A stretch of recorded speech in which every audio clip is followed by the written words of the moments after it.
Hello friends, welcome to my lead point. दोस्तों, आज इस वीडियो में हम एपी से रिलेटेड कुछ इंपॉर्टेंट क्वेश्चंस को करेंगे। तो आप लोग क्या करना है, आप लोगों को वीडियो रोकनी है और उस क्वेश्चन को अटेम्प्ट करना, और फिर मैं आप लोगों को, अगर आपसे नहीं होता है तो हम बताएंगे, नहीं तो आप वीडियो को आगे बढ़ा देना, क्वेश्चन सेकंड ट्राई करना। तो देखो, हमारा पहला क्वेश्चन है, यदि किसी एपी में तीसरा पद दे रखा है 17, सातवां पद दे रखा है 27, मीन्स थर्ड टर्म दे रखी है 17, सेवन टर्म दे रखी है 27, हमें क्या बतानी है, फर्स्ट टर्म बतानी है। तो आप सभी को पता है, जब हमें तीसरा टर्म बोलता है तो हम उसको बोल सकते हैं a+2d बराबर कितना, 7, ठीक है, 17 सॉरी। जब आपको बोल रहा है कि सेवन टर्म, तो आप उसको इजीली बोल सकते हो a+6d बराबर कितना, 27। भाई थर्ड टर्म को बोल सकते हो आप a+2d, सेवन टर्म को बोल सकते हो आप a+6d। कल मैंने पिछली वीडियो में सब कुछ बताया था मैंने आपको। अब आप लोगों को क्या करना है, अब आप लोगों को सब्ट्रैक्ट करना है इस इक्वेशन में से। अगर ये आप सब्ट्रैक्ट कर दे तो ये माइनस का साइन यहाँ भी, माइनस का साइन यहाँ भी, ये कट जाएगा। यहाँ पे 6 में से -2d निकल जाएगा तो 4d बचेगा। यहाँ पे 27 में से -17 निकल जाएगा तो कितना बचेगा, 10 बचेगा। यहाँ से d की वैल्यू आ गई हमारे पास कितनी, 10/4, जिसको हम 5/2 बोलते हैं। हमारे पास d की वैल्यू है। अब हम कोई सी भी इक्वेशन, या तो इसमें रखें या इसमें रखें, किसी भी इक्वेशन में हम इसको रखेंगे तो a+2 इंटू डी की वैल्यू कितनी है, 5/2। अब 2 से 2 कट जाएगा, यहाँ पे 5 है, बराबर कितने के, 17। a का 5 उधर चला जाएगा, 17 में से 5 घट जाएगा, आंसर आ जाएगा 12। तो हमारा फर्स्ट टर्म क्या आ जाएगा, हमारा प्रथम पद आ जाएगा 12। तो ये वाला हमारा आंसर बन जाएगा। तो बहुत ही सिंपल क्वेश्चन था। एक दो क्वेश्चंस पहले सिंपल करते हैं। देखो, सेकंड क्वेश्चन में आपको क्या दे रखा है, इफ 10 टर्म, कह रहा है 10वां पद इस सीक्वेंस का क्या है, 20 है, और कह रहा है 20वां पद 10 है। तो आपको बताना है xth टर्म, xवां पद आपको बताना है।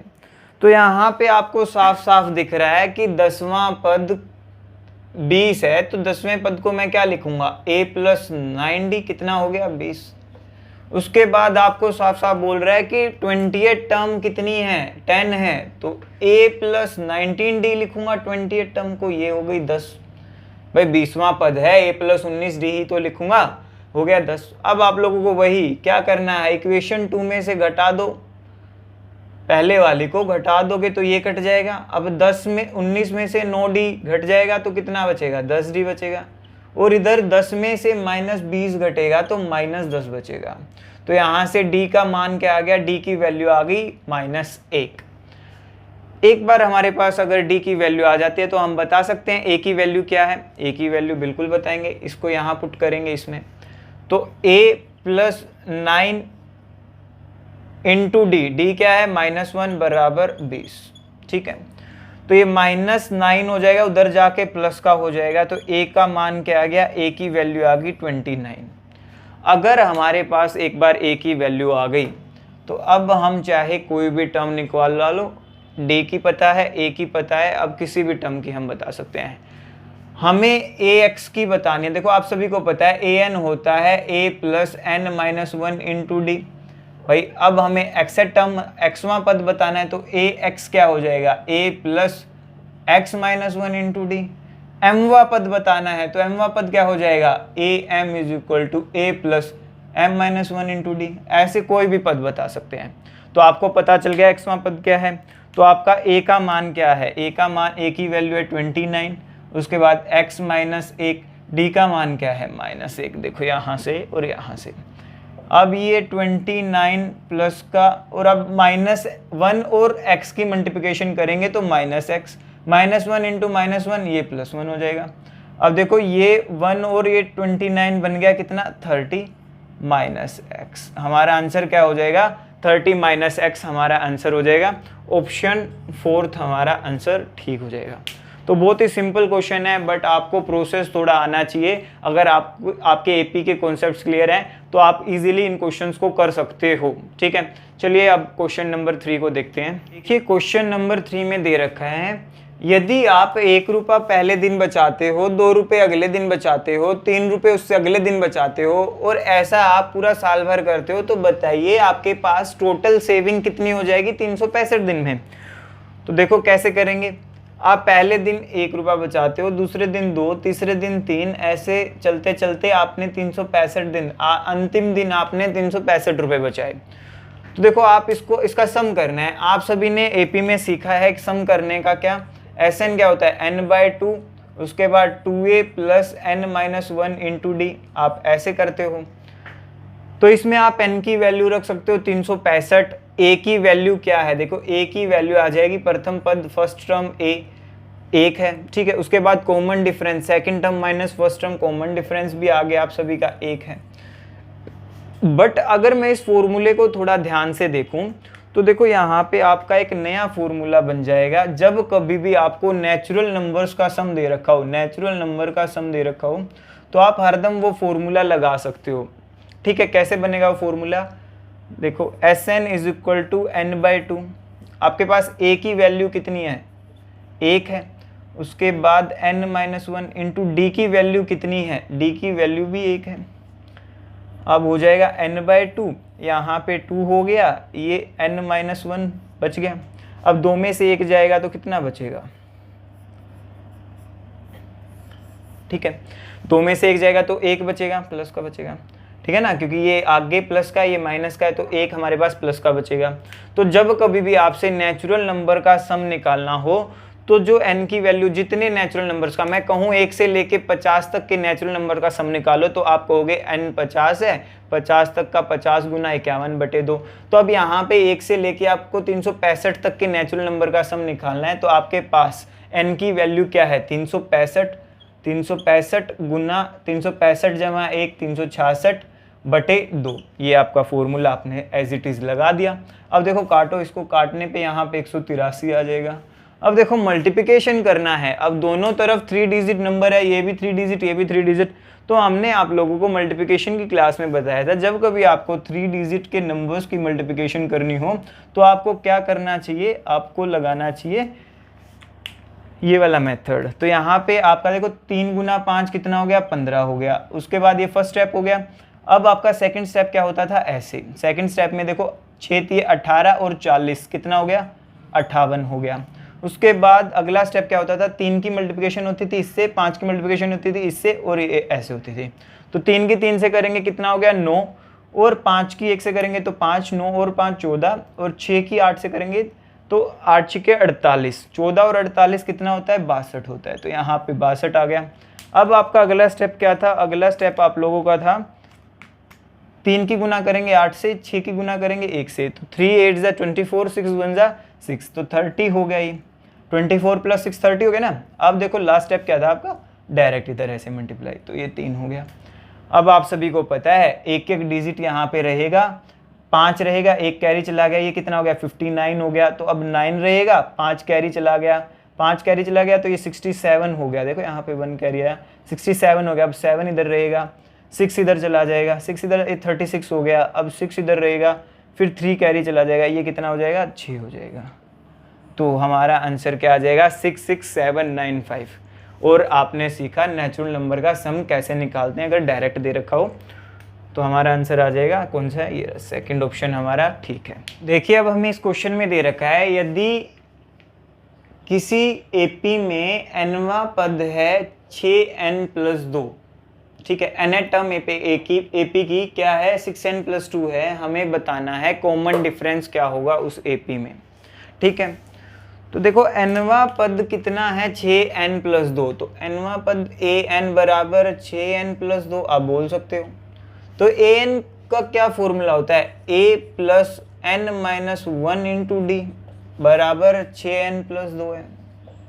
यहाँ से अगर मैं इस ब्रैकेट को खोल दूं तो a प्लस nd-d बराबर 6n+2।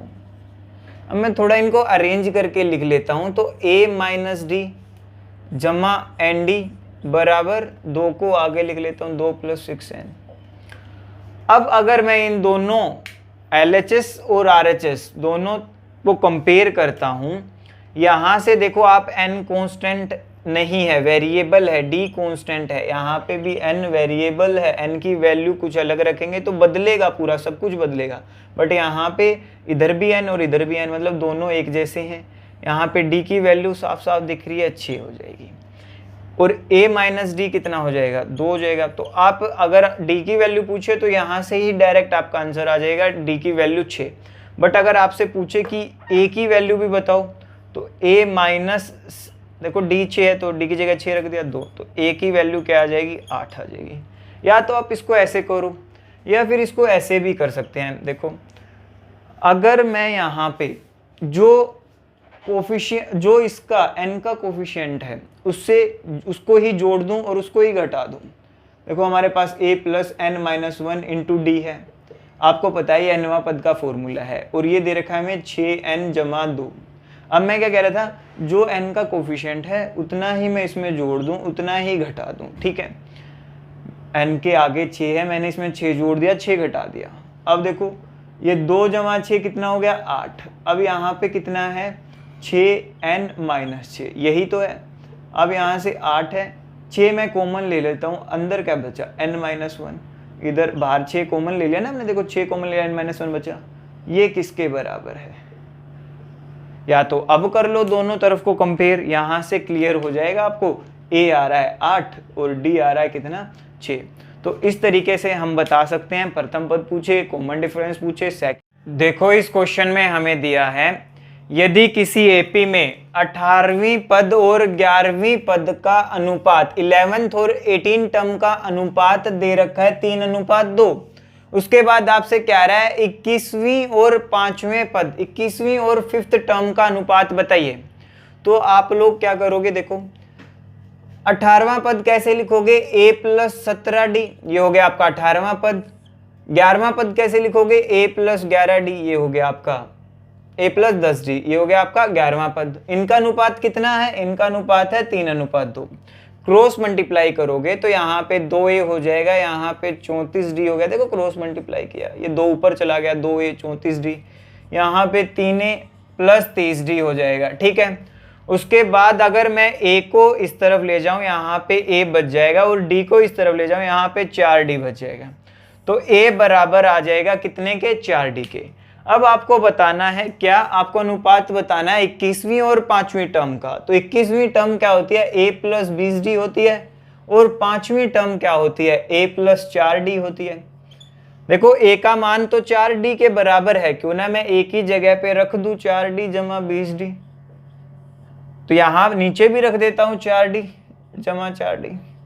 ये हो गया ऊपर 24d, नीचे हो गया 8d, d से d कट गया, 8 से कट गया, तो क्या आ गया 3/1। अनुपात में बोलेंगे तो कितना आ गया आंसर, 3:1, 3:1 आ जाएगा हमारा आंसर, 3:1 आ जाएगा। तो ऑप्शन सी हमारा आंसर बन जाएगा। बहुत ही सिंपल क्वेश्चन था, आप लोग कर सकते हैं सारे क्वेश्चंस को।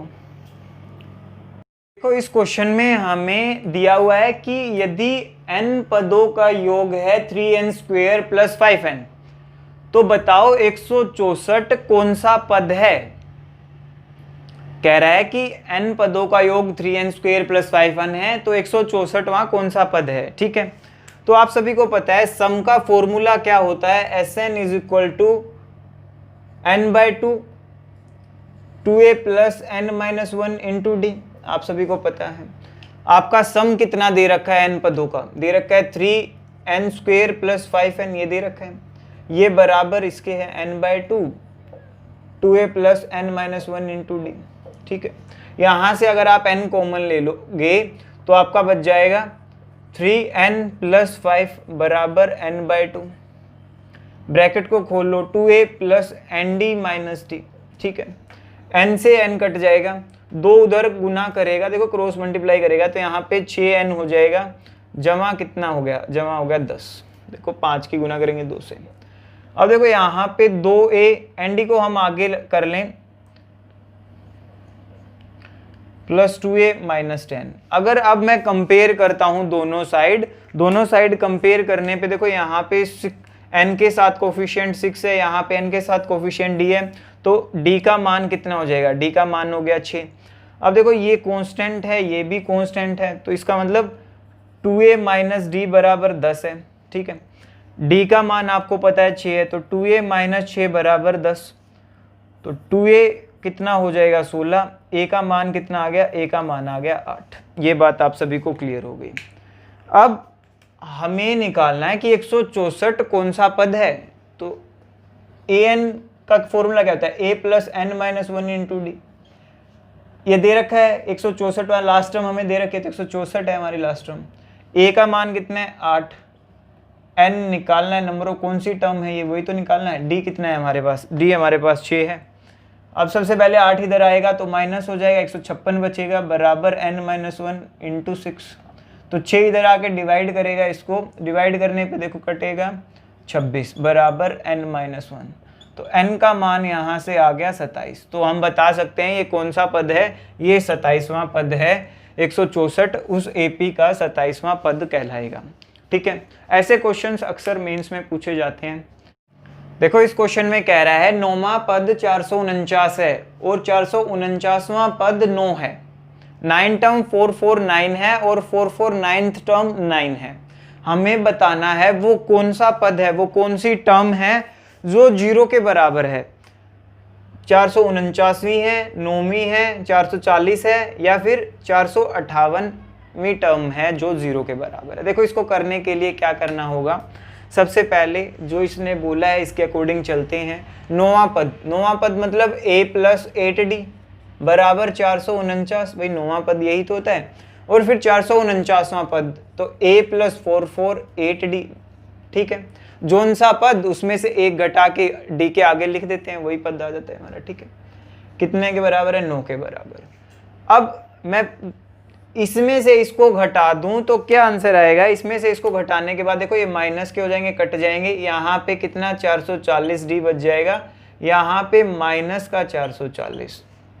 तो d का मान कितना आ जाएगा, d का मान आ जाएगा -1। देखो 440 को भाग करेगा 1 पे कट जाएगा तो -1 आ जाएगा। आपके पास d का मान आ गया तो आप इसमें रख क्यों नहीं देते, d a प्लस 8 d की वैल्यू -1 बराबर 449। ठीक है, अब आपको क्या करना है, ये 8 उधर जाके क्या हो जाएगा, प्लस हो जाएगा। देखो माइनस का 8 उधर जाके प्लस, तो a का मान कितना आ गया 4 5 7। a की वैल्यू आ गई आपके पास, d की वैल्यू आ गई। तो दिक्कत क्या है, अब तो कोई दिक्कत बची ही नहीं है ना इसमें। अब यहाँ पे आपको वो पद बताना है जो 0 के बराबर है। इसका मतलब an is equal to a plus n minus one into d, वो पद जो 0 के बराबर है। इसमें इट मीन्स 0 आपका वो वाला पद है। a का मान कितना है 457। ठीक है, अब n माइनस वन, n ये n तो हमें निकालना ही है, d कितना है -1। अब खोलेंगे तो ये कितना हो जाएगा, ब्रैकेट खोलने पे ये हो जाएगा n माइनस का हो जाएगा -n, उसके बाद ये +1 बराबर 0। यहाँ से n इधर आ जाएगा, उधर क्या बचेगा, उधर बचेगा 4 5 7 जमा 1, ये कितना हो जाएगा 4 5 8। तो n का मान क्या हो गया 458th टर्म होगी जो कि 0 के बराबर होगी। इस क्वेश्चन में बोल रहा है कि यदि किसी एपी में 2 एपी दे रखी हैं, उनके प्रथम पद दे रखे हैं। पहली एपी का प्रथम पद क्या है 8 और दूसरी एपी का प्रथम पद क्या है 3। तो हमें बताना है उन दोनों के 30वें पद का अंतर। ठीक है, तो पहली एपी का प्रथम पद कितना है 8, दूसरी एपी का प्रथम पद a डैश मान लो, वो हमारा हो गया 3। ठीक है, और उनके कॉमन डिफरेंस क्या है, दोनों के कॉमन डिफरेंस है सेम। d का मान क्या है सेम है। तो इसकी 30वीं पद क्या होगी, देखो इसकी 30वीं पद होगी ऊपर वाले की, a की 30वीं पद क्या होगी a प्लस 29d। ठीक है, और इसकी 30वीं पद क्या होगी a डैश प्लस 29d। अब d का मान दोनों में बराबर है, ये वाली चीज दोनों में बराबर है, और a का मान यहाँ पे 8 है, यहाँ पे 3 है, और ये दोनों चीज बराबर हैं 29d प्लस 29d। अब इनका डिफरेंस कितना होगा, डिफरेंस इनका 5 ही होगा। देखो हमेशा जब कभी भी आपको प्रथम पद दे रखे हो 2 एपीओ की और कह दे कि d बराबर है, तो जो अंतर उनके प्रथम पद में होगा वही अंतर उनकी nth टर्म में होगा। चाहे वो 5वीं की बात करे, चाहे वो 50वीं की बात करे, चाहे वो 30वीं की बात करे, हर टर्म के बीच में उतना ही अंतर होगा यदि d बराबर है। कंडीशन ये है, ये कंडीशन है d सेम होना चाहिए, तभी हम बता सकते हैं प्रथम पद का जो अंतर है वही सबके लिए होगा। देखो इस क्वेश्चन में बोल रहा है कि एक एपी है, उसके प्रथम पद और पांचवें पद -14 एंड 2 हैं रिस्पेक्टिवली। कह रहा है पहला पद तो है -14 और पांचवा पद है 2, और उस एपी के सारे कुल पदों का योग है 40। तो हमें बताना है उस एपी में कुल कितने पद हैं। तो ये बात तो आप सभी को क्लियर होगी। अगर प्रथम पद -14 है तो a बराबर -14, उसके बाद पांचवा पद 2 है तो a जमा 4d बराबर कितना 2। अब a का मान दिया हुआ है -14 रख दिया, -14 उधर चला जाएगा, 4d बराबर 16 हो जाएगा। देखो -14 उधर जाके 2 में जुड़ जाएगा तो 2 + 14 16 हो गया। तो d का मान कितना आ गया, d की वैल्यू आ गई 4। अब देखो, अब कह रहा है कि सारे जो कुल पद हैं, कुल टर्म्स हैं, उनका योग कितना है, 40 है। तो देखो 40 योग है तो हमें क्या करना होगा, Sn = n/2 2a + n-1 × d, इसका इस्तेमाल करना पड़ेगा अगर सम है तो। अब सम कितना है हमारे पास, 40 है। नंबर ऑफ टर्म्स हमें निकालनी है, नहीं पता तो n/2। a की वैल्यू हमें पता है -14, तो 2a कितना हो जाएगा, -28। n हमें निकालना है, d की वैल्यू क्या है, 4। ठीक है, ये हमारे पास आ गया। अब हम क्या करेंगे, देखो 2 से इधर मल्टीप्लिकेशन कर देंगे, ये हो गया 80 बराबर n। अब देखो ये -28 ब्रैकेट खोलेंगे, ये कितना हो गया, +4n - 4। ठीक है, अब ये 80 बराबर n, यहाँ पे माइनस इसमें जुड़, या फिर 4n को आगे लिख देते हैं, इनको जोड़ के लिख देते हैं -32। अब यहाँ से 4 कॉमन आ सकता है, तो ये 80 बराबर n गुना 4, अंदर बच गया n - 8। अब देखो 4 से मैं इसको काट सकता हूँ, कितना आ गया, 20 आ गया। अब हमारे पास सिर्फ बच गया 20 बराबर n × n - 8। अब या तो इसको स्क्वायर करके आप इससे निकालो, ठीक है, इसको उधर ले जाके फिर इसके रूट्स बनाओ, वैसे करो, या फिर आप डायरेक्ट पुट करके देखो। n को 12 रखते हैं तो 12 - 4, यहाँ पे 12 रखेंगे तो 12 - 8 हो जाएगा, तो 4 बचेगा, तो 12 × 4 = 48, नहीं बन रहा आंसर। अब n को रखते हैं 10, n को रखते को नंबर ऑफ टर्म्स ही तो बतानी है हमें एपी में कितनी है। तो अब ये नंबर ऑफ टर्म्स दी हुई है, तो अब एक एक रख के देखते हैं, 1 सेकंड में ही एक को वेरीफाई कर देंगे। अब दूसरा रखा तो n की वैल्यू 10, तो 10 × 10 - 2 कितना हो गया, n 10 - 2 10 - 8 2 हो गया, तो 2 × 10 कितना आ गया, 20 आ गया। इट मीन्स हमारा ये वाला वेरीफाई कर गया। या फिर आप इसको ब्रेक करके देखो, ब्रेक करो इसको 4 और 5 में, 4 और 5 से यहाँ पे देखो कुछ बन रहा है, नहीं बन रहा। अब यहाँ पे देखो 10 और 2 में ब्रेक करो, अच्छा n 10 है और ये 10 माइनस ये 2 बन गया, तो ये बन रहा है। ऐसे भी बना सकते हैं और ऑप्शन रख के भी कर सकते हैं, यहाँ पे आपको रूट्स नहीं बनानी पड़ेंगी, ठीक है। तो ये इजी पड़ेगा, आप यहाँ पे आके ऑप्शंस रखो और चेक कर लो अपना आंसर। देखो ये आज का हमारा लास्ट क्वेश्चन है। यहाँ पे बोल रहा है कि यदि 6 पदों का योग, किसी एपी के 6 पदों का योग 42 है और उसके तीसरे और 30वें पद का अनुपात 1/3 है। अगर हम देखें उसका रेशियो देखें 10th एंड 30th टर्म का, तो 1/3 है। तो हमें बताना है उसकी 40th टर्म। तो आपको पता है 10वां पद कैसे लिखेंगे, a + 9d, और 30वां पद कैसे लिखेंगे, a + 29d। इनका अनुपात कितना है, 1/3 है। अब क्रॉस मल्टीप्लाई करोगे, ये हो गया 3a, ये हो गया 27d, ये हो गया a बराबर 29d। अब देखो a इधर आ जाएगा तो 3a में से 1 जाएगा तो 2a बचेगा, 27 उधर जाके माइनस हो जाएगा, कितना बचेगा, 2d बचेगा। या फिर मैं कहूँ a बराबर d आ गया हमारे पास, ठीक है। अब आप सभी को पता है 6 पदों का योग है 42। तो Sn का फॉर्मूला क्या होता है, n/2 2a + n-1 × d, ये होता है Sn का फॉर्मूला। अब पद कितने हैं, टर्म्स कितनी हैं, 6 टर्म्स का सम है 42।